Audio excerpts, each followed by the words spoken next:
número 3 de la licitación para la reforma de las dependencias de la Brigada Municipal de Obras, expediente OTM 2021 Brigada. Previo a la apertura del sobre 3 vamos a dar lectura al informe de los criterios de licitación subjetivos o sobre 2. Se presentó una única empresa, Construcciones Sonetan SL, que obtuvo la siguiente puntuación.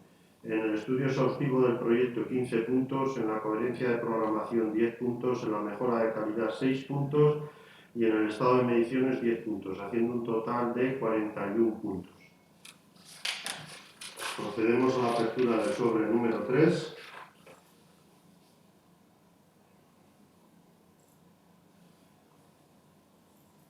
Que es un PDF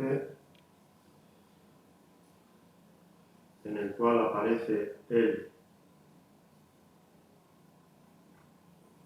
precio de licitación, que es un importe base de 189.989,09 euros más 39.897,71 euros, haciendo un importe total de 229.886,80 euros. Se presenta un listado de precios unitarios de la obra.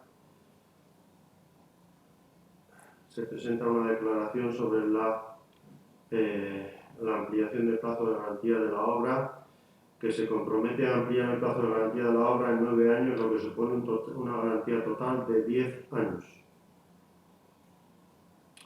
Dando por finalizada la apertura del sobre, se pasa a los servicios técnicos municipales para que procedan a su informe.